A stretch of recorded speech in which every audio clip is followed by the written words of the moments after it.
এটা নতুন ভিডিঅ'লৈ আপোনালোকক স্বাগতম জনাইছো। মই হল জয়নাল আব্দিন, আপোনালোকে চাই আছে Joynal blogs YouTube channel. So guys বহুত দিন পিছত আজি আকৌ আৰু এটা ভিডিঅ' লৈ আপোনালোকৰ মাজত আহি গৈছো।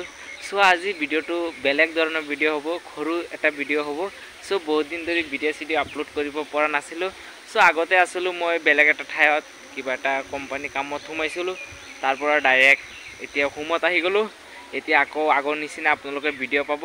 আগতে যেনেকৈ মৰম ভাল পোৱা দিছিল এতিয়াও তেনেকৈ মৰম ভাল পোৱা দিব, ভাল ভিডিঅ' দিবলৈ চেষ্টা কৰিম। চ' আজি এটা ভাল লগা এটা বস্তু দেখাব গৈ আছে আপোনালোকে। চ' গাইজ আপোনালোকে ভিডিঅ'টো ভালদৰে চাই থাকক।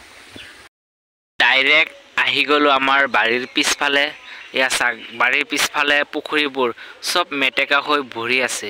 এইবিলাকত মাছ আছে, ডাঙৰ ডাঙৰ মাছ হয়। মই অলপ আপোনালোকক জুম কৰি দেখাই আছোঁ। এয়া বাৰীৰ পিছফালৰ পুখুৰীবোৰ।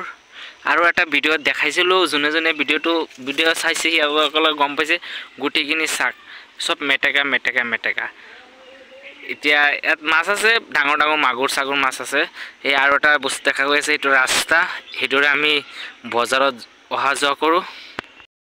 ভিডিঅ' বনাই আছোঁ, গৰু এখন ছুটিছে, এয়া গায়ৰ পোৱালিটো বান্ধিম। এতিয়া আমাৰ গৰু হ'ল 4টা হয়, আৰু লগতে আমাৰ যিটো গোৱালঘৰ আছে সেইটোৰো কাম কৰি আছে।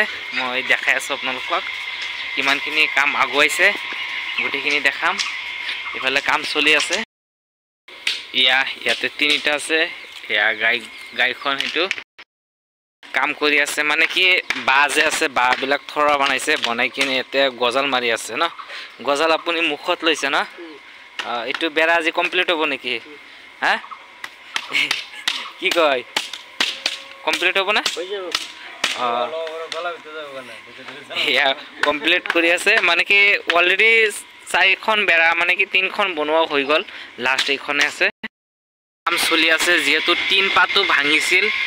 গোৱালঘৰৰ চব নতুন লগোৱা হৈছে, মানে কি আজি কমপ্লিট হৈ যাব। মানে এইখন বেৰা এটা নতুনকৈ বনাইছে, এইটো আগৰে আছিল, পুৰণা আছিল। এইটো মেৰা এই অলপ ৰিভাৰিং কৰিছে, আৰু এইটো অলপ ৰিপেয়াৰিং কৰিছে। আৰু এটা বনাই আছে চাইছে, এইটো ইয়াত লগাই দিব। কাৰণ মানুহটো থাকে, গৰুটো থাকিব লাগিব ভালকৈ, সেইকাৰণে। আৰু ভিডিঅ'টো ভাল লাগিলে লাইক কৰিব, শ্বেয়াৰ কৰিব, আৰু ছাবস্ক্ৰাইব কৰিবলৈ নাপাহৰিব। নতুন জেগাত, নতুন ঠাইত, নতুন ভিডিঅ'ত আকৌ লগ পাম। তেতিয়ালৈকে ভাল থাকক, সুস্থ থাকক। জয় অসম।